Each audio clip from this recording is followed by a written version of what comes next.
I'm having deja vu right now. Oh, really? Yeah, I am. This is crazy. My brain just exploded. I don't think I've ever thought about that. I don't know. I feel like intuitively or like spiritually woven in with hip hop in a way where I don't have to strategically plan that out, but it's just kind of in me and it's in my DNA. Yeah. And that makes me feel really like proud and a part of something special. And I didn't even know that I was doing that. Hello and welcome to Dissect. I'm Cuchna, and today I'm very excited to share Dissect's first ever artist interview and our first full video episode here on YouTube. If you aren't familiar with the podcast, traditionally I break down one album per season, analyzing the lyrics, music, and meaning of one song per episode. I have full seasons dissecting albums by Kendrick Lamar, Frank Ocean, Kanye West, Tyler the Creator, and many more. You can listen to those seasons for free on Spotify, Apple, or wherever you listen to your audio podcasts. However, on today's episode, I'm sitting down to talk with one of my favorite new artists, Doechii, who just released her debut project, Alligator Bites Never Heal, on TDE Records. If somehow you have not heard of Doechii yet, she's like Kendrick Lamar meets SZA meets Tyler the Creator meets Nicki Minaj. You can hear those influences in her music, yet her artistry is completely original and true to her. Alligator Bites Never Heal is honestly my favorite project of the year so far, so I was really excited to talk to her about how she created it. We dissected some of its best lyrics, talked about its themes, its title, its artwork. She was an incredible interview, very honest, very vulnerable, very smart. And so, without further ado, here's my conversation with the incredibly talented Doechii. All right, welcome everyone to a special episode of Dissect. I am your host, Cuchna. Today, I have the extreme pleasure to be joined with the fabulous Doechii. Thank you for joining Dissect. Thank you for having me. I'm very excited to talk to you. Yeah. I just have to say, this is not me gassing you up. Your album is my favorite project of the year so far. Thank you. I've been listening to it nonstop since it came out. So congratulations on a beautiful piece of art. Thank you. So we're going to talk a lot about the music. Okay. We're going to do some dissections, Yes. Talk some concepts and themes and stuff. But I wanted to start just generally talking about your relationship with music. Every musician I've talked to, everyone that's passionate about music, there's a point in their life where music is something you listen to and it transitions to something that deeply moves you. Yeah. Do you remember that time in your life when that transition occurred? It occurred when I listened to The Miseducation of Lauryn Hill. Okay. Yeah. That album was when I would just listen to music before, but then when I listened to her album, it's almost like I would be performing the songs through her to myself. Okay. And it became, oh, I want to do this. I can do this. So when did you start doing it? I mean, I started writing. I remember the first song I wrote was in the 6th grade, and it was for a talent show because I don't know why I did it. I just randomly wrote a rap. And I wanted to perform it with my friends, and I wrote it for us, and they hated it and dropped out, and I did it by myself. But anyway. Do you remember what it was about? Oh, God. It wasn't about anything. It was just like a compilation of random words that rhymed. It was like, right. Your love is like a cookie cream pie. I could eat it up.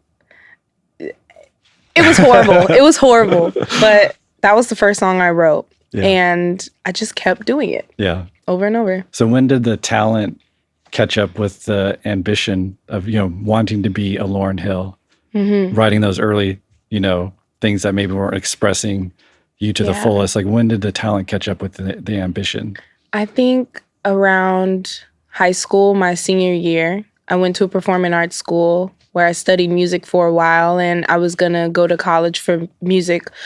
Got accepted, actually, to sing in a chorus. But the talent started catching up with the ambition when I decided that I wasn't going to go to college. Right. And I was like, I also don't want to work for anybody.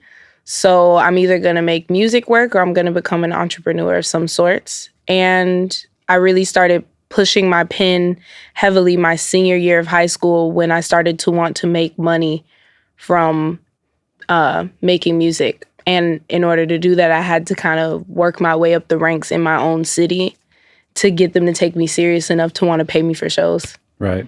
So who were you studying when you're trying to like elevate your own artistry? Kanye. Yeah. Yeah, heavy on Kanye. I just loved his come up, and a lot of Beyonce too. Okay. She motivated me a lot with like her ability to be a leader in the music space. And seeing that as a woman, it just did a lot for me. Yeah. Yeah. So equally like artistically, but also like symbolic. It was like, yeah, like I could be. It was about the ambition, right? You know, and finding out that Kanye was writing like multiple songs a day and things like that. It kind of molded my discipline around music. I always had a heavy sense of discipline coming up because I was involved in sports a lot, but applying it to music, it influenced me a lot in that aspect. But like as far as like my sound and how I was rapping and teaching myself how to rap, a lot of that influence was like Lil Wayne, Kanye West, Nicki Minaj, Lauryn Hill, even a bit of Andre 3000, Erykah Badu kind of energy. And yeah, I was kind of learning things through them. Yeah. So when, just to get like detailed about that. So were you like sitting down and actually like looking at the lyrics or like studying, like sitting down with them? Like how were you studying it? Or was it more passive? I think it was more so just like, for example, there was one time I was listening to a Lil Wayne song, and it's when I heard him do a double entendre. And I didn't know what that was. And then I researched what that was. Okay. And I found out what a double entendre was. And then I was like, oh, I want to incorporate double entendres into my music. So it wasn't like lyric by lyric. It was more so just like studying their skill.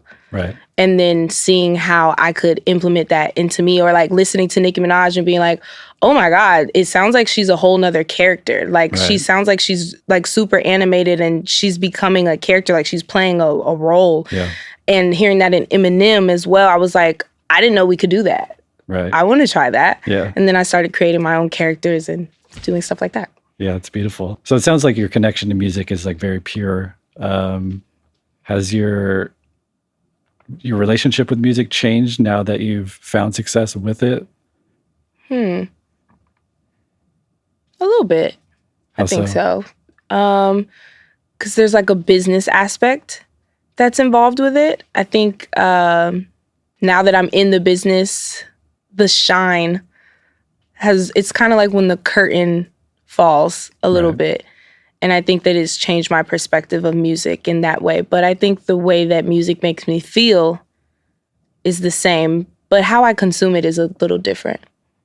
Okay, that's interesting. Like, I don't know how I think about it now. When I say how I consume it, what do I mean by that?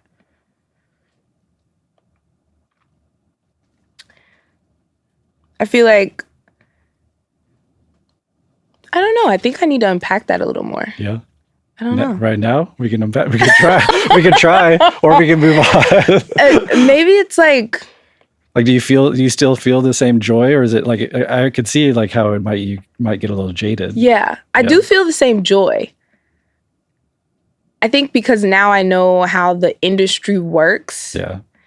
When I listen to people's projects or I listen to music, I understand all of the things that probably came with them having to get that project. I think my view of the music industry has changed more so than how I consume music. So I take that back. That makes sense, yeah. Yeah. So it sounds like maybe your idea of success was, once you got on the other side of it, was a little bit different than you imagined. I think when I would listen, I thought it was just like, you just get signed, you become an artist, you make the music, and that's it. Yeah. But it's a lot that goes into it. It's a lot of metrics, a lot of opinions, a lot of voices, and a lot of navigating. And so I feel like that has changed a little bit of my perspective of hip hop and music. Yeah. Yeah. Well, it sounds like, if I'm reading the album right, a lot of what's on the project is dealing with that transition for you. Yeah. So that's a good turning point, because I want to get into majority of conversation about your new album, Alligator Bites Never Heal. Hopefully, if you have not heard this project, stop this right now. Go listen to it, come back, because it is amazing. But let's start with the title. I've heard you explain it elsewhere. So for my listeners, I'm curious, to give your explanation, but I also heard you say something really interesting that you actually there's layers to it that you're still trying to unpack yourself. So maybe tell us what you understand about it and maybe what you're still trying to figure out about it. Yeah. I was actually thinking about it in the car when I was on the way here. And I was like, Alligator Bites Never Heal. It's kind of like I'm trying to heal wounds that will never heal. But I relate that a lot to kind of the industry. I felt very wounded by the industry at one point. But it's kind of an ongoing thing that I think will always expand and evolve into different ways. There's different levels, the challenges that you deal with as an artist on level 1 when you first get signed is different from level 3. Then when you're 10 years in, that's a whole nother thing too, being in the game for that long, I can imagine. And so that's what it feels like for me today. That's what the title feels like today, is just like wounds that will never heal. So sad. Yeah. Okay. So is that a new layer that you discovered? I think that's a new layer. Okay. Yes. Okay. Because I haven't heard that before. Yeah. That's a new layer that I feel resonates with me today. Okay. We'll see. Yeah. Well, I want to talk about the album cover too. Okay. It's really, really great. I'm curious about just the logistics of you trying to hold a real... Oh my God. Can you tell us about that? And then we'll talk about the symbolism, but how was just practically speaking? Yeah. Like, how was that? I was gung-ho on getting a real gator. I was like, I want a real gator. I don't want anything else. It has to be authentic. I want that energy. And the symbolism even of gators is really special to me and important to me. But let's get to the part where I actually have to hold it. Okay. I was like, hell no. This isn't going to work. I was like, this is scary. What if it bites me? All of these feelings and emotions started coming up, and I was like, I'm not going to be a pussy. I'm going to do this. And it's going to be iconic. Yeah. And I pulled it together and I did it, but it was very nerve-wracking. Yeah. The gator was wiggly. Okay. So tell us about the symbolism of the gator, and I'm just curious to why it's albino gator. Yeah. Okay. So gators are like the kind of like main animal in Florida, of course, and I'm from Florida, so there's that symbolism. But then there's also like the symbolism of gators are kind of the closest like beings that we have to dinosaurs. And at least I read that on Google. And it just like, it did a lot for me because I realized that like, wow, these like creatures have evolved so much over time and they've endured so much. I also read that they can survive in almost any type of climate, cold, hot, dry, wet, doesn't really matter. And that resonates with me because I always felt like no matter what environment I'm in, I always find a way to survive. And I'm a survivor at heart. And that resonated with me a lot. But the albino gator I chose because it's so rare. Yeah. It's this rare symbolism, and it just embodies me and the environment of Florida. I just always felt like this quirky little thing in Florida and amongst my environment and where I grew up and in my hood. So. Yeah, there was something you wrote on your Instagram when I think it's when you revealed the cover. Yeah. And you're talking about the death roll and like, which is for the people that don't know, is that's how they attack their prey. It's how they ended up killing them the alligator does several rolls. And then you kind of use that as kind of a metaphor for your own struggle and your own journey. Yeah. And then you said this, which I thought was really, really quite profound. You said, this mixtape is my fight back. Oh, because you said that people that survive alligator attacks, the way that they survive is that they fight back. Yes.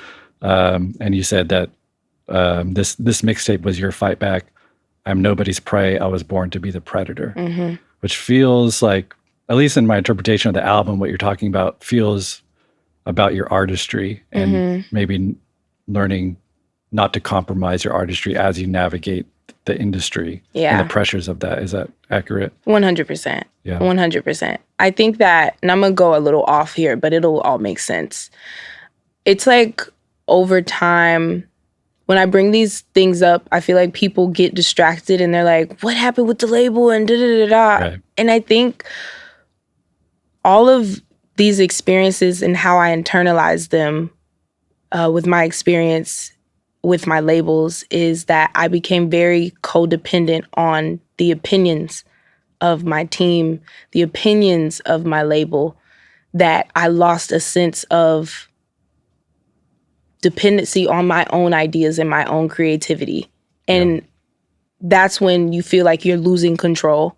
And that's when I feel like I'm under attack, when I feel like I don't have a say in what it is that I'm doing. And it's not that I don't have a say. I've allowed other people to speak for me for so long that I'm losing sight of who I am and what it is that I want, because I deem their opinions more valuable than my own, or what they think I should write, or who I should work with, or what it should sound like, you know? Right. And that over time starts to feel like this slow, like, death. Yeah, yeah. It feels horrible.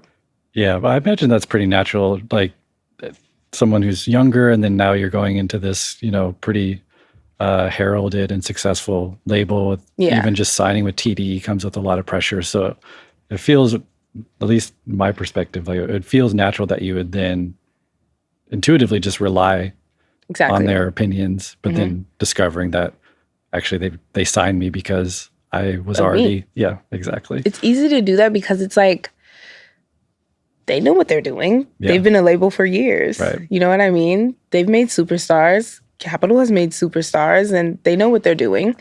But not every formula fits for every artist. Yeah.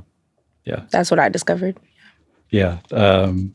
Okay, so let's get in deeper into the album. I wanted to talk about the track sequencing. Or maybe before we get there, so this was labeled a mixtape. Yeah. So maybe we could talk a little bit about that, but also it feels more than a mixtape too, to me, conceptually.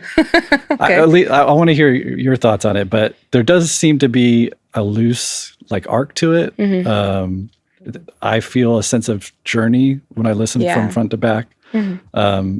And a lot of that I feel like has to do with the sequencing specifically. So maybe we could touch on why a mixtape, and then a little bit about how you went to put these songs together to create an arc. Yeah. Bluntly, a mixtape because nobody was paying attention to it. I was like, I want to drop a mixtape. And they were like, okay, drop your little mixtape. Whatever. Do whatever you want to do. We don't care. Yeah. Whatever. When you say the word album, it becomes really serious. And everybody's like, oh, well, what is it going to sound like? What's the concept? And what is this? And we got to have this. We got to have that. And I was like, you know what? I just need to put something out right now. I have a story that I need to tell. And I'll do it with a mixtape. So that's why I chose a mixtape. Okay. But the sequencing, I will say that I sequenced it like a conceptual body of work. Yeah. And if I would have called it an album. I would have called it that. I wouldn't have thought twice if you called it an album. I don't mind it as my debut album. Right. You know? I think it'll be... No, go ahead. I think it'll be in the Section 80 or people are like, is that a mixtape? Is it the album? Was Section 80 a mixtape? That's the question. That's the debate. There's an eternal debate on if that's his debut project or Good Kid, Mad City. I think the consensus now is Good Kid, Mad City was the debut. Studio album, whatever that means. But it sounds like this is going to end up like something in that area. Probably. Yeah. Because it feels like, so was there obviously there's kind of logistical reasons of calling it a mixtape, practical, and you get a little bit more freedom. Mm-hmm. Did that shift in your own mind help you? Because you admitted to some writer's block or some creativity struggle. Yeah. Did that help you free your own sense of 100%. Okay. 100%. The whole pressure of the album was just, I was like, okay, can I curse? Oh yeah. I was like, fuck the album. I can't deal with it anymore. I just want to write. And when I started thinking about it like a mixtape, I was able to flow because it was like, okay, a mixtape can be whatever you want. Whereas it felt like an album had to have some type of formula. Right. And I don't do well with formula. Okay. Yeah. It's hard for me. Yeah. I can see that. Well, so the Swamp Sessions, it feels like a part of that as well, where, what were the Swamp Sessions and Was that the start of the mixtape? Kind of. Okay. Yeah, it was. I used to do these. I used to call them cover music sessions a long time ago, and it was just to help me learn how to share my music. I used to have a big problem with sharing something and then deleting it off of my Instagram or YouTube or whatever because I'd feel insecure about it because nobody was watching it because nobody knew who the fuck I was. But I was like, I'm gonna do this practice where I write a song a day, I record a concept to it, and it allows me to exercise my pen, my mixing ability, my ability to record my own visual concepts. I'm gonna put it out. If people see it, they see it. If they don't, they don't. I did that. Years go on and I forgot about it. And then I was like, I think I'm going to bring that back because going back to that codependency conversation, I had to reteach myself how to trust my own creative ideas again and rebuild myself again. And that was a good practice for me to do that. And so I brought the Swamp Sessions back, started dropping the music, and I was like, I'm kind of building something here. And I think this could be a project. Yeah. Okay, well, let's dive right into it. Well, before we get into the first song, what is your general feeling about interpretations of your art? Are you open to, some people feel like there's kind of like an answer. Others feel like there's this idea of death of the author where once the art's out into the world, it kind of belongs to the person perceiving it and their relationship they form. Like, what's your opinion on your own art being consumed? My brain just exploded. I don't think I've ever thought about that. I don't mind. I mean, it is up for other people's interpretation, but I also have I have my intentions when I made it. But I don't know. Cole. I don't know. Well, it's kind of like the title, right? Like you had a title, it came to you. Yeah. But you also didn't quite know what it meant. Exactly. But then the meaning kind of evolved over time. Yeah. Right. So I feel the same way with art. Like once it's into the world, it moves with time. It could represent a time. It always represents the time it was created, but the perception of it can change over time as well, which I think is like beautiful. Yeah. Because you can always find something new. And that's why I do what I do. Because I mean, art is timeless in that way. So let's get into, I want to just kind of go, we're not going to talk about every track as much as I want to. We'll be here for like 5 hours, but I picked out the highlights and I want to go through the arc of the album. Okay. So let's talk about the opening track. Why did you write this as the opening track, or was it something you wrote and then placed first? And if so, why? Like why? Because it's pretty existential. Like the first two lines are like a very like, okay, holy shit, we're going. Let's start the story backwards. Yeah. But the second line is like, okay, there's a lot there. Yeah. Let's start the story backwards. I'm dead, she's dead, just another Black Lives Mattered. And if I die today, I die a bastard. TikTok rapper, part-time YouTube actor. Pop my shit. So why that existential in the opening, as the opening track? I didn't make it intentionally for the intro, but I made it years ago. Okay. Around when I first got signed. Oh, wow. Okay. Wow. And it was just like a random like rap that I made or whatever. I thought it was cool. I wrote it and I knew it would mean something later, but it didn't really apply at the time. And it's interesting that I said, and if I die today, I die a rapper, TikTok rapper, part-time YouTube actor. That was before I even had stuff blowing up on TikTok. Oh, interesting. Okay. And I don't know why I said that at that time. Yeah. But yeah. What was the question? Well, I mean, like, so that song, I mean, it's a heavy song to start the album. So like that was a choice. Yeah. So what went I was into kind that of choice? unpacking and combing through things there. And kind of like I'm talking about my fears. Yeah. What if I choke on a Slurpee? What if this happens? What if I make it big? What if my car exploded while I'm going through like all of these different things that I'm thinking about in my life? It's kind of like this introspective, just a series of thoughts. Nothing with any like true through line or narrative intention, just a bunch of different things that I'm thinking in that moment. Yeah. Yeah. Could I ask you about a line that I want to know what it means? Sure. So you say worldwide capper, I dirty the shoes and put them back in the box like voila, the Looney Tunes back in stock. Intergalactor, worldwide capper. I dirty shoes and put them back in the box. Like voila, the Looney Tunes back in stock. What are you talking about there? So Looney Tunes did a collection with Nike. Okay. And so I'm talking about those. And really it's just like about cartoons and my childhood. But when I'm talking about I dirty shoes and put them back in the box, I think it's this metaphor for how I purposely like to destroy and dismantle and dirty shiny things.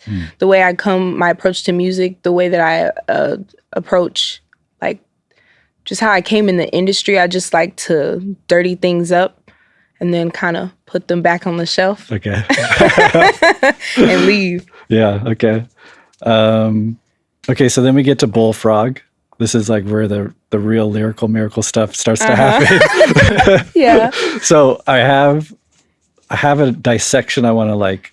So one of the criticisms, the biggest criticism of that I get is like, oh, you're reaching with your analysis, you know.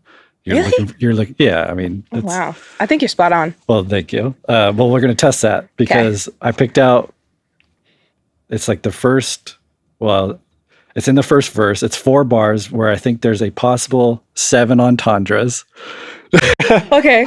So I wanted to lay out the analysis, and you can tell me how many are correct and how many are reaching. Okay. Okay. It's with the sipping. I feel kind of like stupid reciting your lyrics to you. Is that okay? No, I'm here. I'm with it. Like, Okay. Sipping on a Mai Tai, money on a uprise, left, right, uppercut. Punchlines make him duck. Titty sitting up high, miss nigga tough guy, sipping on a Mai Tai, money on the uprise, left, right, uppercut, punchlines make him duck, right hooks up the cut, platinum hits, fuck is up, pop star rock. So I heard it could be a slant of Muay Thai. No. Okay. That was the But biggest that's good, reach. though. It could. It would work. Okay. But then we get left, right, uppercut, punchlines make him duck. So obviously we have punches and also the combinations of punches and combinations of lyrics. Punchlines, yeah. Okay. Right hooks up the cut, platinum hits, fuck is up. So right hooks, meaning actual physical right hook, but also right hooks. Okay. We need like a ding ding ding. Like okay, up the cut.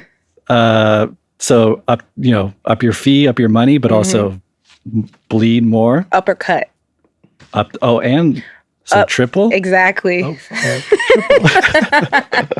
Okay, platinum hits. So obviously hit and songs. Yep. Pop star, rock star. So this one, genre and also pop punch. Yes. And rock, getting rocked and genre. I wasn't even thinking about the genre. I was actually just on the, I just said really? rock star, just rock star. But okay. So I counted 6 plus a triple. Very good. Thank you. That was that specific, those set of bars took me so long to like organize in my head. I was like, right hooks. Oh, I'm a genius. Yeah. Yeah. So that's interesting. So I don't know if you remember specifically here, but like so if you have a line, does the line just kind of organically lead to the next one, or do you have a concept that then you kind of rewrite till you? Yeah, I almost always get the line first, but the line will trigger the concept. Okay. And then I'm like, because I said right hooks, and then I was like, oh my God, this could become like this whole boxing, punching, like fight type of entendre situation. And then it expanded into that. And I have to keep rewriting it until I kind of get it. And I write all my points out. I write the point that I'm trying to get to, and then how I want the entendre to, Right. Yeah. Yeah. Okay. Beautiful. There's even some, the chorus is great, but there's even some cool stuff there. I'll just see if I was hearing it right. Like a cable, we jump holes. If a bitch feeling froggy, tell her hop out. Bitch, like a cable, we jump holes. Twitter fingers get your whole life logged out. So, like a cable, we jump hose. So you're jumping like jumping a car cable. Not my best, but yeah. Well, but then you say, but K bull, right? Like bull, which leads to the frog, bullfrog, right? No, I didn't. No? I didn't even. That wasn't intentional, but that's cool. Okay. See, this is the stuff where it's like there's a gray area. Yeah. So so when I say that, that's what I bring to call back to my question earlier. Mm-hmm. So when I make that connection, what do you think? Like, what do you think? What do I think about that connection? I think Like I should have thought of that. Because it's there, right? Like that's the gray area. At least with what I do is like, Yeah. that could be a thing. I never know. I get to talk to you right now, but Yeah. but that's interesting. Okay, but then so in my mind, I was like, oh, the song's called Bullfrog, Yeah. right? So That would have been. I should have thought of that, but you're making me sound super intelligent. well, I like that you're honest about it. You could have just moved back. Yeah, I could just go with like, duh. Okay, let's jump to boiled peanuts then. Yes. It's a sunny day. The gang's all here. No chip on my shoulder. One of my favorite tracks. The sample is fucking awesome. I love that sample. People sleep on boiled peanuts. It's one of my favorites too. The beat is amazing. One of my favorite lines on the entire project. Well, it's a sequence of lines, but you say, I've been resting with my peace, and that's the irony. Obviously, there's some wordplay there, but then this is a line I love. I'm a dying sunflower, leaving a trail of seeds. Breathe. Niggas want me all right P. I've been rested with my peace and that's the irony. I'm a dying sunflower leaving a trail of seeds. In the 813, this my legacy. It's a sunny So could you unpack that a little bit for me? Yeah, sunflowers are super popular in Florida. Okay. And I used to eat sunflower seeds a lot when I was younger. And so it's just kind of like a staple in the hood. Like it's a hood snack. We love it. And I just saw a visual in my head of like me walking and just like if I was to trailblaze or leave a trail of anything, it would be these sunflower seeds. And each one that I leave grows another sunflower. Okay. So right. it was just kind of like a visual picture that I painted. Yeah, it's beautiful. Okay, so well, before I get too far, is there any like line in any of your songs that you're like, no one's talking about how fucking awesome this line is?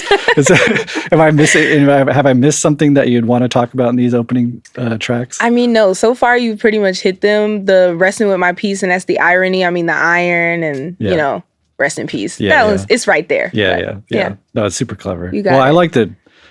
I love about that line is that it's like you're talking about guns, but the irony is that you're actually talking about peace, like actual peace, which is obviously the opposite of violence. Yep. So another entendre there. Yeah. We get a tally on the screen. Okay, Denial is a River. Mm-hmm.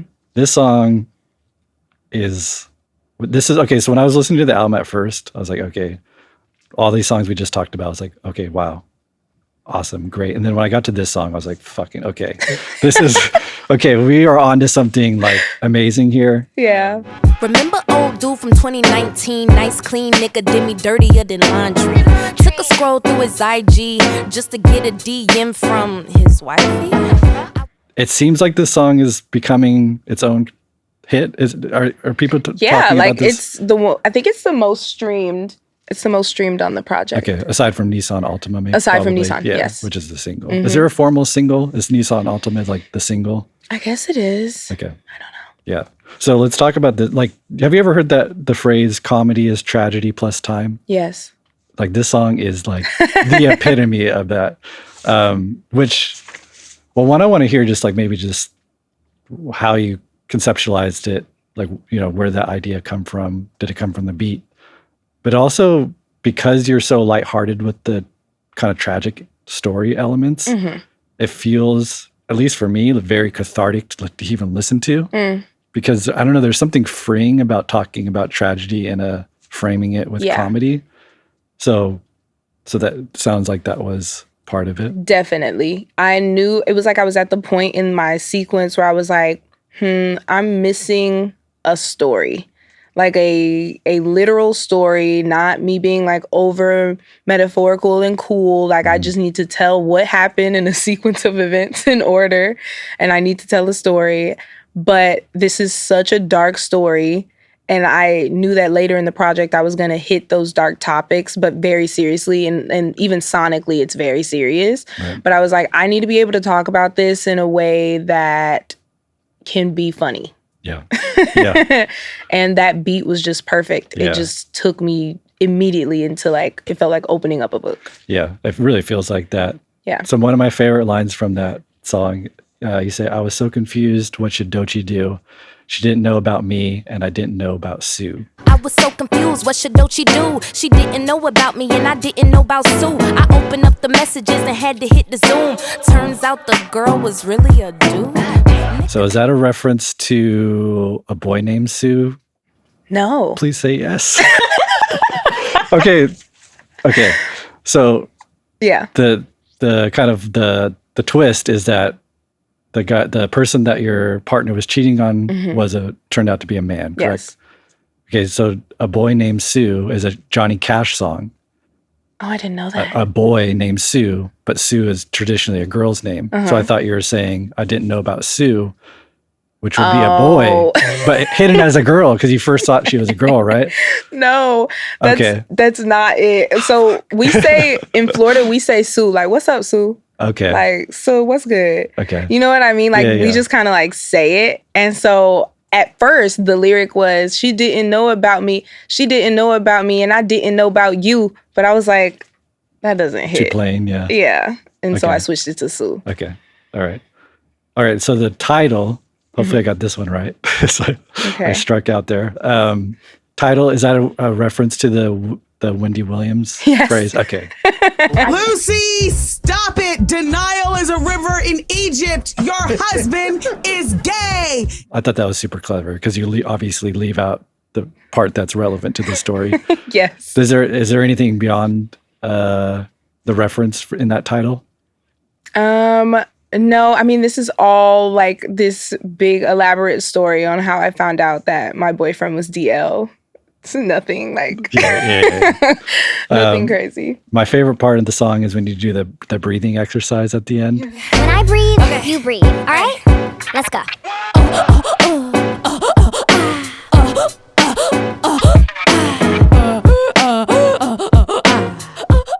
Okay, the breathing exercise, I was like, when I did these, I did the rap first, and then I did the therapy part second, like the script, and I just naturally kind of said it. And I was like, okay, we're just gonna practice a breathing exercise. And then I was like, wait, this could be like on some Dougie Fresh, like beatboxing shit, but I don't know how to beatbox.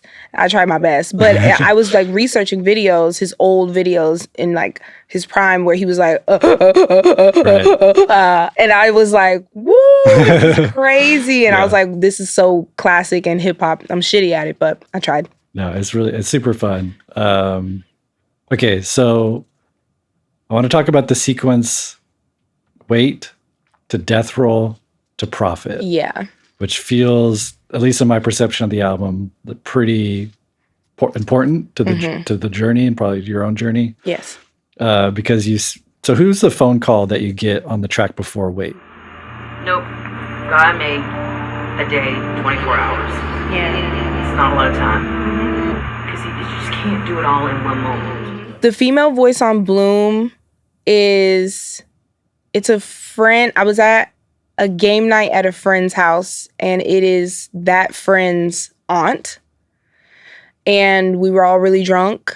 We were like just in the house having a conversation, and we took it outside to like smoke a cigarette. And at this time, I was working on this album, and I was like, I'm just going to keep these voice memos of different conversations that I have with all the women in my life because I feel like it'll be important someday. They always have some cool shit to say. And we went outside and I was asking her questions. I hit the voice memo and she gave me some really good game. And I was like, one day this will be important. Yeah. And then that kind of influences the theme of Wait. Exactly. No need to bring fall back in August, September. You should just fall back in. And so that feels like, like a lesson learned and applied. Yes. But then it's sequenced right after his Death Roll, which I feel like very sneakily dark song. Yes. Or at least the first half of it. Because it has this I was like one of my favorite beats one of my favorite songs on the project. Yeah. But when you really dig into the lyrics, it's pretty dark, especially that first verse. Fall to my knees, take a line, I needed a boost. Stumble inside of the booth, mumbling none of the truth. As sweat drips down my tits, I contemplate how did it ever get like this. So I was wondering, was there any intention in, because after Wait, this kind of beautiful therapeutic song, and then you get this really dark song. Yeah. Was there an intention to juxtapose them there? 100%. Okay. Because Wait is ultimately about me making peace with stillness, even in moments of uncomfortability.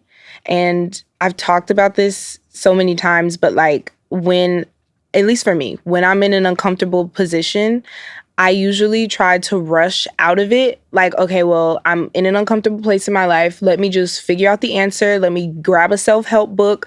Let me just hurry up, figure this out so I can move out of this and I can fucking be happy and perfect again. Right.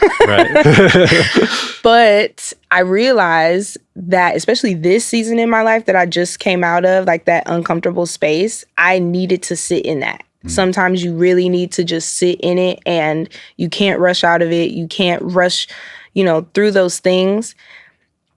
And so that's what Wait is about. It's about me making peace with being still and just waiting. But it goes into Death Roll because I'm still in the uncomfortable place. Right. I've just made peace with it. And now at least in this uncomfortable place with Death Roll, I can confront those problems and actually verbally say, as sweat drips down my tits, I contemplate how did it ever get like this. Yeah. That's the most powerful part of that song for me. And what you say right before that, where you say, fall to my knees, take a line, I needed a boost, stumble inside of the booth, mumbling none of the truth. Yep. Which is, it feels like, well, you've been pretty transparent about doing some drugs and you're sober now, but it does feel like you are confronting head on the death roll that you're in, right? Exactly. And that whole first verse is powerful. And then, but then it goes into it feels like there's a progression, right? Because it gets into Prophet, and the second verse of Death Roll, you're still asking, what's the point? I go to light the joint. I wonder why light, and really like confronting. Yeah. That was this specifically about indulging in drugs and stuff at this time? It's kind of like I had this realization where I was like, this isn't serving me anymore. It's not even like, it's not helping. It's not, at first I thought it was helping me in the studio, but now I go there and it's not even helping me say the truth anymore. It's not helping me creatively. I'm not even my dopest right now. Like, and confronting that. I wrote that song in like my last session where I was drinking and doing drugs, and I was like, this is it. Yeah. That feel like, was it hard? Did you just stop cold turkey, or was there like a... Yeah, I stopped cold turkey because I tried to slowly transition. It's like little things. Like I tried, no more hard liquor. I'm just going to do like wine and champagne. Doesn't work. Right. And I was like, eventually it just got to a point where I was like, I feel worse. Yeah. I feel worse and I don't recognize myself, and it's not even like helping me. This sucks. Yeah. It's not fun anymore. Did it feel like that in retrospect with some distance? Did it feel like that was a way for you to just kind of cope with this huge transition in your life? I think so because it gotten so sad and unhealthy to the point where I felt like I couldn't create without taking a drink or taking a shot or something like that. And that's when I realized like, I've forgotten the source of my creativity. I've convinced myself that drinking or drugs is the source of where I'm getting my creativity. And now I know I'm truly lost. Right. Yeah. Yeah. So the really cool moment at the end of Death Roll where you say these loose ends, or a hymn when I'm bleeding and I'm fading out. And then we get the kind of theatrical element of it starting to fade out. In him, these loose ends, I'd rather choose me over them. These loose ends over him when I'm bleeding and I'm fading out. You know I gotta up that stock, I gotta up my profit when I'm outside. Keep my composure when I'm outside. And then you say, I gotta up that stock, I gotta up my profit when I'm outside. Keep my composure when I'm outside sober, gotta up my profit. Of course, then it transitions into the song Profit, which feels especially after that moment, very celebratory, very like Yes. I've overcome something. I've faced it. I've said it. I've decided. Let's focus. Let's get back to it, and then we get right into profit. Legit. They don't make statues of critics, they don't make statues of fans. I'm not no politician, I can't be shaking them hands. Fuck modest, fuck polish, fuck the politics. I pledge allegiance to the motherfucking prophet, bitch. Yeah. That's one of my favorite. Those 3 songs together are just, it's a really great Thank you. narrative moment, which is bringing it back to what I said. It feeling more than a mixtape. These are the kind of moments that it just feels very intentional, the sequencing, that transition. Okay, question about a bar on Prophet. You say they don't make statues of critics, they don't make statues of fans. I'm no politician. Yeah. I think I'm saying that right. Yeah. I can't be shaking them hands. So what's a politician? I'm saying politician. Just I'm saying it like in a childish type of way. Okay. I don't know. I do that a lot. Like in my song Yucky Blucky Fruitcake, instead of saying I'm narcissistic, I say I'm narcissistic. Yeah, it's just so I can get an extra syllable. syllable. Okay. Yeah. Because I was like, oh, is it like polyamory? Like okay. Okay, so then we get another phone call. Okay. Right at the end of Prophet. So who's the man that calls you and tells you to be like a star? Nah, man, I'm just really proud of you, though, man. That's I just want to tell you that I'm proud of you. I love you. Like, talk your shit, go crazy. You know what I mean? Go be the icon that you are. That's all. That's Musa. Oh, okay. President of TDE. He called me. That was in Miami. I took a trip to Miami. They did not want me to go to Miami. Okay. And I was like, I don't want anybody a part of my process. Like, I don't want anybody a part of it. Don't talk to me. I don't want anybody's opinion. I'm just going to make music in Miami. It did not go well. Wait, what? The music making didn't go well? Yeah, no, I made music, but just not, yeah. Yeah, Okay. it wasn't it. Yeah. But what he says to you there feels like, at least within the album. Yes. Like, because then we get right into Boom Bap. Yeah. Which right after the call, after embracing everything that we experienced on the 3 songs before that. Yeah. And kind of tapering off from like the beginning of the album, which starts very Boom Bap, very confident, going through this kind of low. Boom Bap feels like a high. Yes. And again, there's a catharsis in Boom Bap that I detect. There's a freedom to it. It is. So what were you feeling when you made that song? So many feelings. Boom bap, rap, rappity rap, rappity rap, boom bap, bap. They said they can't, but they said they want me to rap. There's so many layers to that song. I'm gonna name the layers, but some of them might contradict each other. But that's kind of the point too.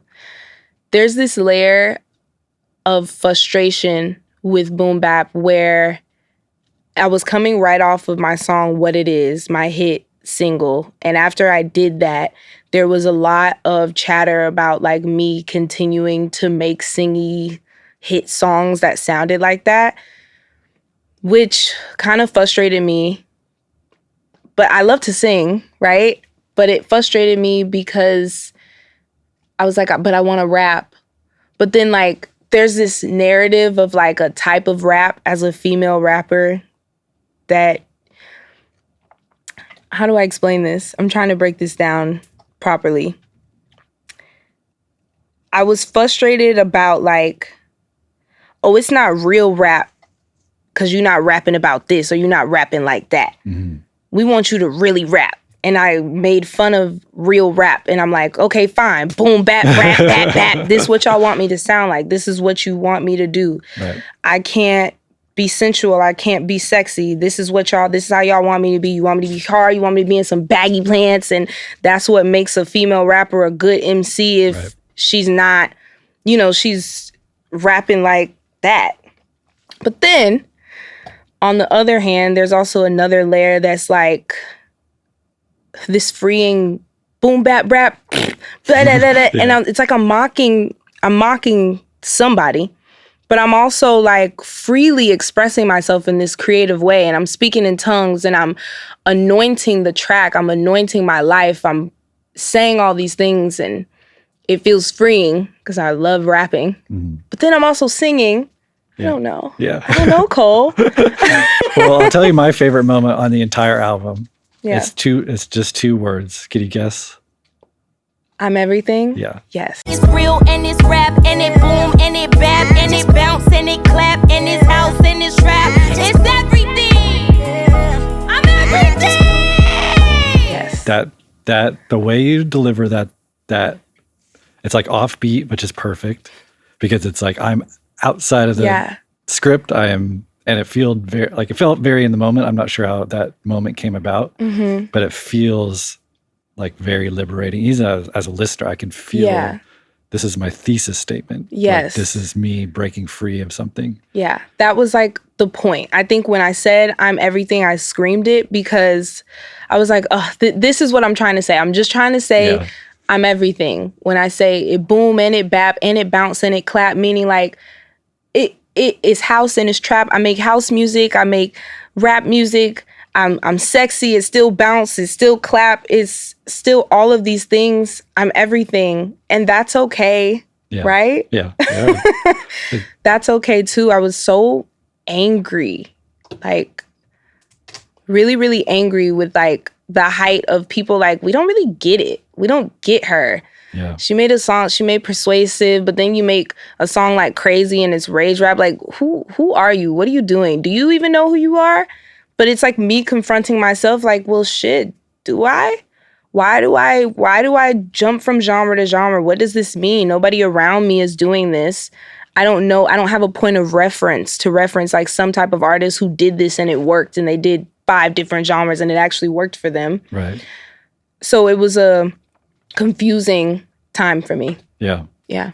Sorry, I was ranting. No, that's beautiful. I do have a question about, I think maybe I have a better idea now hearing you talk, but when you say, went on the road for this shit, played humble for this shit, you say Muggsy Baggoles? I gave my soul to this shit.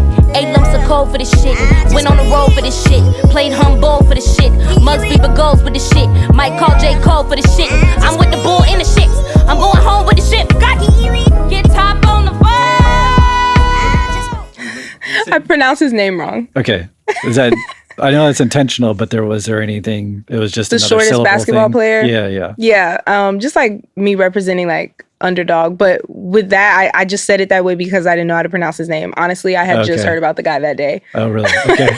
So I didn't know how to pronounce his name. Sorry. Okay. Did you know, but did you know what team he played for? Because you referenced J. Cole. No. Does that have some type of connection? So Muggsy Bogues, most of his career played in Charlotte. I didn't know J. that. Cole, That's incredible. Is now part owner of the Charlotte Hornets. Oh, really? Congrats to you, J. Cole. That's what I Googled. didn't know that. At least Google it. Yeah, I didn't know that. And then that specific part, you say humble, and then the cadence of that part, and the Kendrick-ish of everything. Was that an interpolation of Element? No, it wasn't. Okay. At least not intentionally, but I think that's a really cool connection. Okay. Yeah. Okay, so you're gonna have to bear with me for a second. Okay. This is my biggest conspiracy theory. It's actually not even a conspiracy theory, but it's a sequence of connections that I made between a couple of songs and a few references. Mm-hmm. And you're the first artist that we've had on Dissect. So this is the first time that I've been able to talk to an artist about this kind of thing.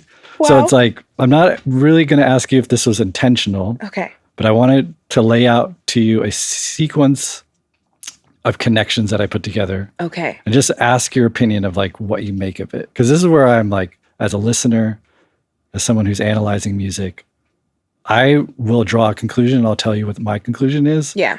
But I'll be curious to know what the artist's perspective on this kind of thing is. Okay. So on Catfish, you quote Busta Rhymes' Woo-Ha 1996 song, right? Yep. Tell a bitch who ride. Step up in this bitch, I look too fly. Cop the Dior shit on Ventura.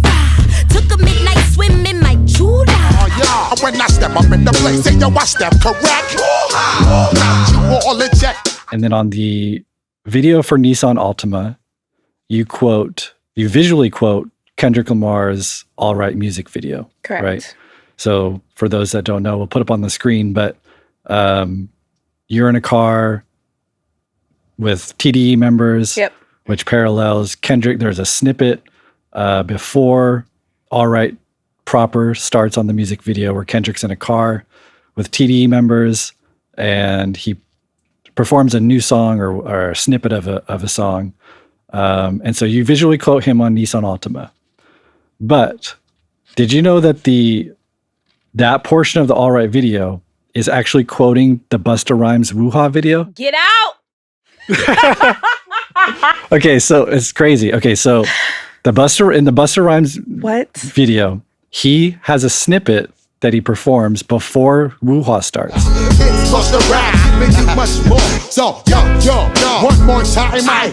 And it's a new song snippet. Whoa.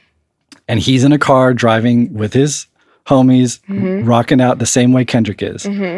And he's rapping just a snippet of an unreleased song. And so, okay, so then Kendrick is quoting, I would assume Kendrick was doing that on purpose because if you listen to how Kendrick is rapping in that snippet, he's interpolating the cadence of Woo-Ha. Tell me who the bitch nigga hating on me. Jumping on my dick, but this dick ain't weed. Wake up every morning, yo, I must succeed. Nationwide knockouts make the world stampede. And so that felt intentional. So there's a connection between you quoting Kendrick, Kendrick quoting Busta, you quoting Busta. Yes. But then here's where it gets kind of crazy. Sorry, this is taking so long. It's okay. I'm like tuned in. Okay. Woo-Ha is actually quoting some things. So the source of the original quote that both you and Kendrick are playing off of, the hook of Woo-Ha is quoting Sugar Hill Gang from 1981, a very early hip-hop hit called Eighth Wonder. But then that song, the Woo-Ha from that song is quoting actually another thing from 1979. There's a live recording of DJ Hollywood. I'm not sure if you're familiar with him, but he's one of the earliest hip-hop pioneers. Some claim he's like the first hip-hop DJ. Oh, amazing. And he says, he does the Woo-Ha over, he's looping the break from a disco song. Cool. And he says Woo-Ha. My back, it's around my neck. Woo-ha! I got the girls in jail.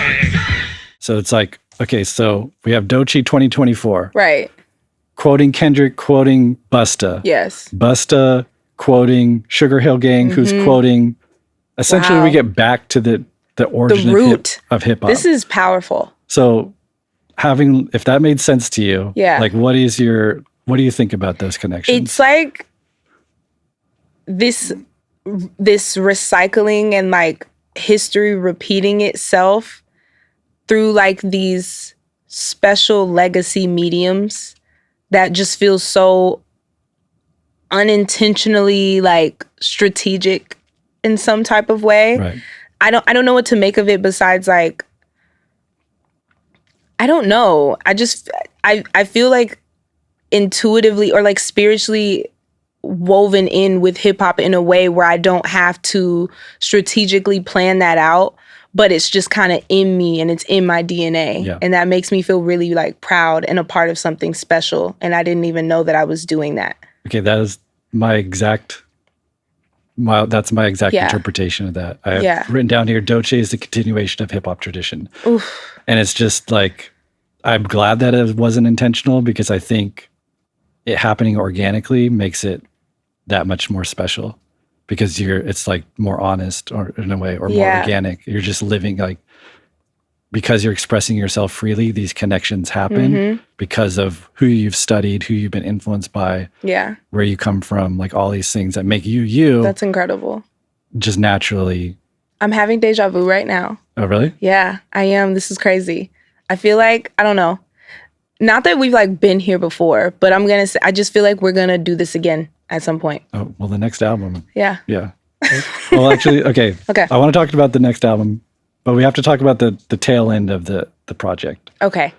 So one of my favorite things about sitting and living with the project for, how long has it been out now? Oh my God.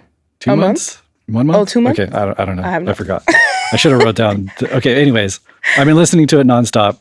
And I love finding like new favorite moments. Yeah. And so my current favorite sequence of the album is Slide to Fireflies to Beverly Hills. Really? Yeah. Oh God. What?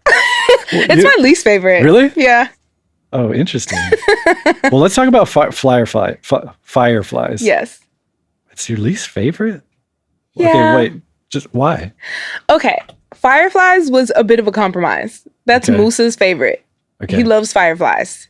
And he was like, you gotta put Fireflies on the album. It's gonna be amazing. And I was like, I don't want to put this on there. But I literally didn't take anybody's opinion for this project. And I was like, everybody gets one pick.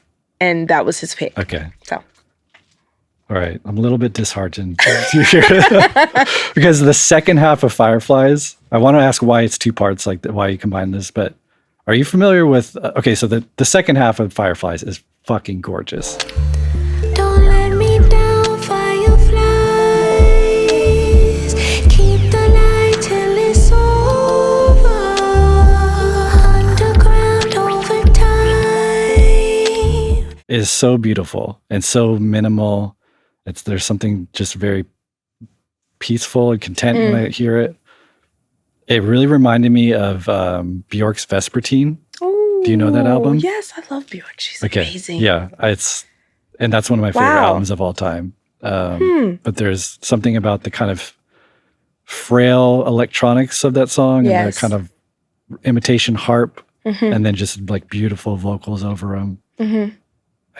I just, why don't you like that song? Here's the thing. I think it's my vocals. I recorded it a really long time ago and I was smoking heavy and I was like drinking heavy, and my vocal production of it I don't like so much. I also was trying to do these jazzy notes in the beginning where I'm like, what, but my voice, I was hitting the wrong notes. I'm sharp. It's just whatever. That's the problem. But I will say that I do lyrically love it.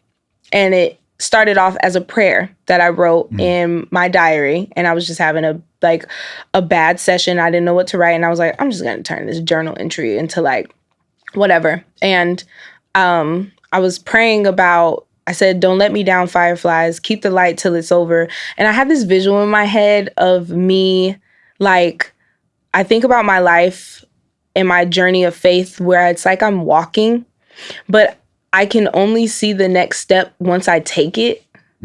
I follow this quote. It's called leap and the net will appear. And I live by that because it's like, you have to take the jump first. And I just imagine all these fireflies lighting my path, but it only lights up when my foot hits the ground. I'm rambling. No. Nonetheless, I like the lyrics. Yeah. I hate the song. Okay, well, it's one of my favorites, particularly the second half. Okay. But I mean, even that image, because that then goes into essentially the last song in Beverly Hills. Oh, you wanted to know why they were together too?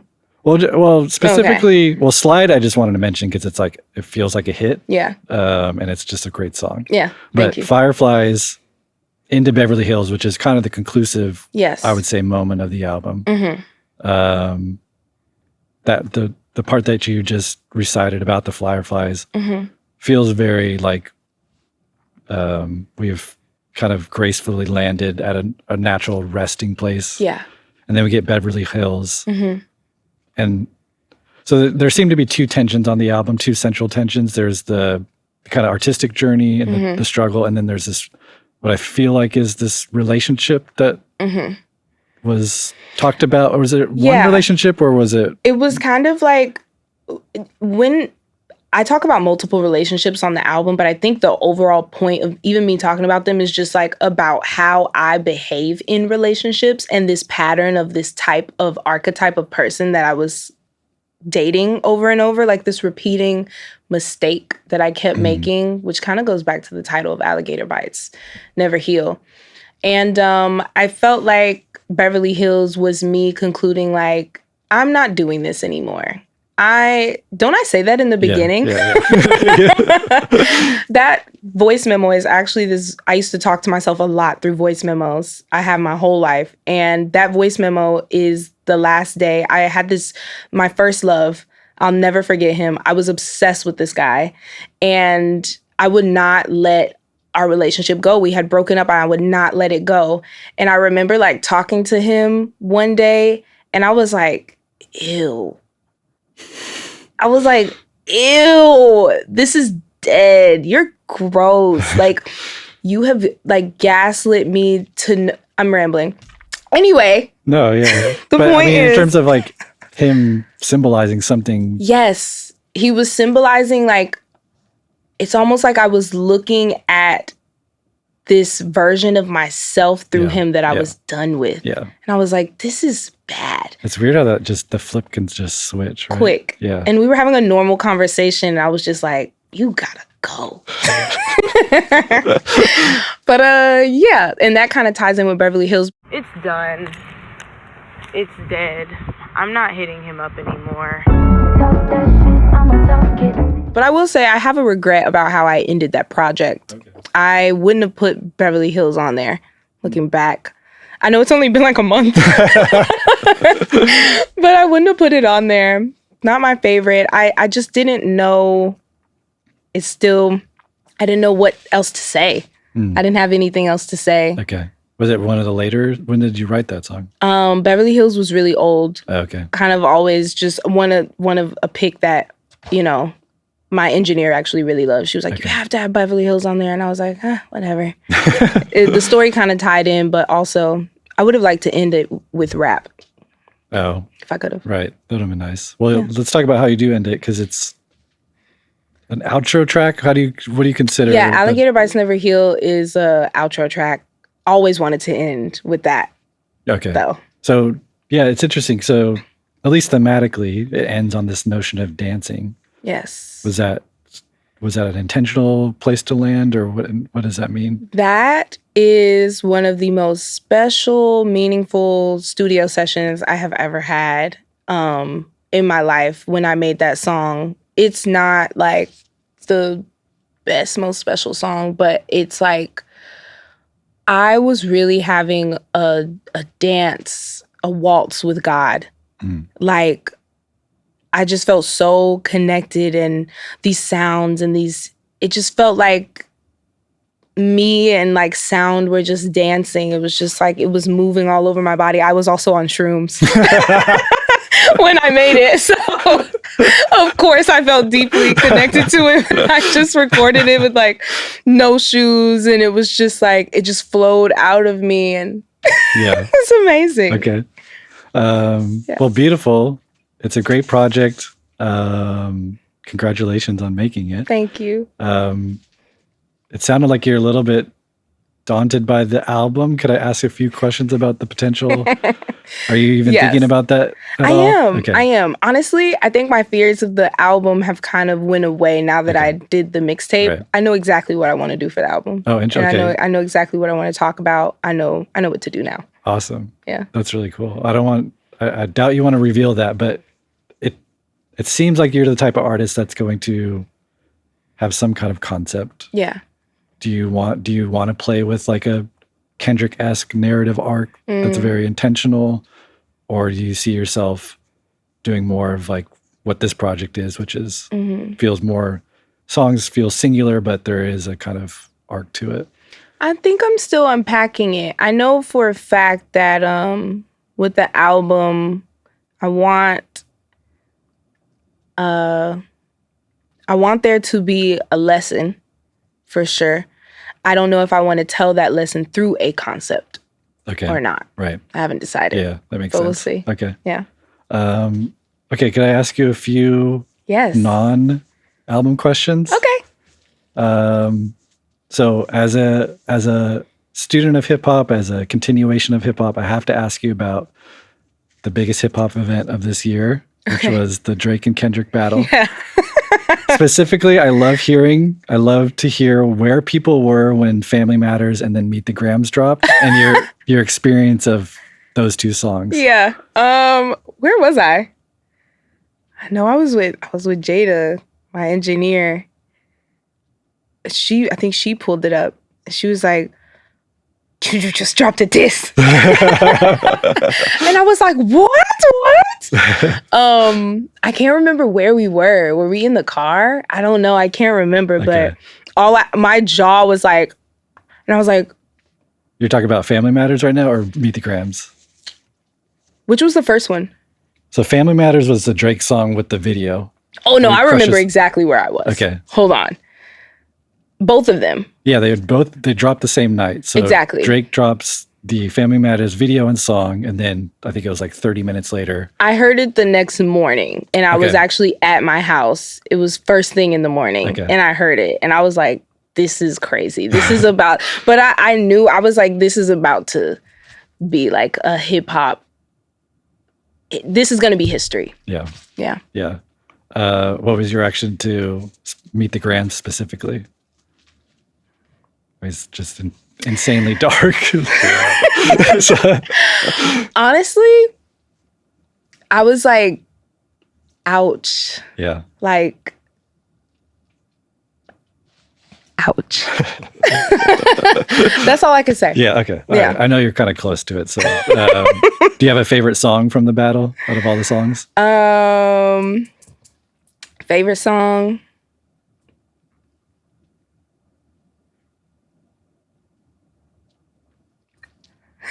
I love them all. Okay. All right. I got it. Uh-huh. Point taken. Okay. So I have to ask you, I've heard you talk about MF Doom a few times in the Yes. past. You've kind of recently got into him. We did our last season on MF Doom. So I've been Which very was much in that. amazing. Oh, thank you. Very much in that world. So got to ask like favorite song, favorite album, and just like what about his artistry do you enjoy? Favorite song? If that's or album. Right, yeah. right. It's really, really Yeah. hard. I mean, right now it's Red and Gold. I remember when last past November when the Clown King got pounded. I really relate to his embracing of imperfection. Like, it's so raw that it's perfect. Yeah. It is so freaking cool. It makes me feel so at peace with how I write music, because I have two spectrums where, like, one spectrum I'm super, super perfectionist, especially how I deliver things. But then I have this other part of me where I'm like, nope, that's it. It's done. No hook. It doesn't need it. That's it. Yeah. And he really, really makes me appreciate that. Also, how was he shoving and getting all those samples cleared? Was it just a different time back then? I think that's how it started. But yeah, I think it kind of flew under the radar for some of them. Okay. Right? I wish I could do that. Okay, so what's the last album that like really moved you? Minnie Riperton. Okay. Some of her songs off of the album where she has the lion. Okay, I'm not familiar. Really? Am I saying her name correctly? She makes loving you is easy, right. cause her album has been touching me recently. Okay. But hold on. Have you heard the new Willow Smith album? I have not. Man, she has a classic on her hands. Okay. Like, it is really, really beautiful. That album is the last one that has touched me. And the standout song for me is called Down. Okay. So beautiful. Her blend of jazz and rock music, her vocal expression, the writing. I mean, I wake up to it every morning. It feels like gospel in a way. Mm. Yeah, that has to be the last album that really touched me. Okay. Mm-hmm. How about the last film? It seems like you're into film. Yeah.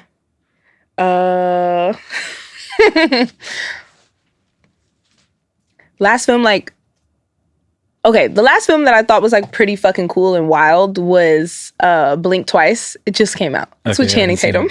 Okay. But like a cool artistic film that I really liked. I don't know, man. Okay. Yeah. I'm watching Love Island right now. I'm not. Beautiful. I'm like looking for like some deep. No, no pressure. No pressure. Okay. I was going to ask you what book, but maybe I should pass on that. Oh, one. yes. Okay. So I'm reading this book currently that's called Ain't I a Woman? And it's about Black women and feminism. It's really, really touched me. And also enraged me at the same time. What's it about? It's breaking down the early stages of feminism and how Black women weren't included in that, in the women's movement when it happened, and how that translates to modern day right now.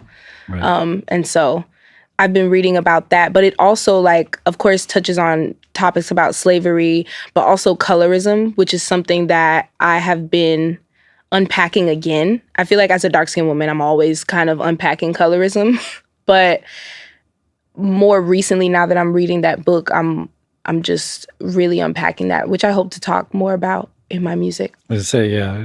You haven't really explored. There's some stuff. There's one line specifically where you say, I wonder why a label.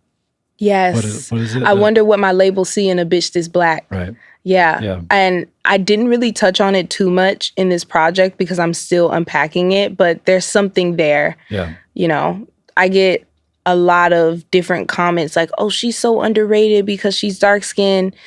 Something about that doesn't resonate with me. Okay. But there's also truth in these comments as well. But, you know, we'll talk about it. Yeah. Well, I'm excited to hear more about that. Thank you very much for doing this. Thank you. This has really been an honor. Thank you. And thank you for creating a beautiful work and sharing it with us. Cuchna. Awesome. Period. Thank you. Thank you. That was great. All right. Wow. You are so good. Oh, thank you. That was my first interview ever.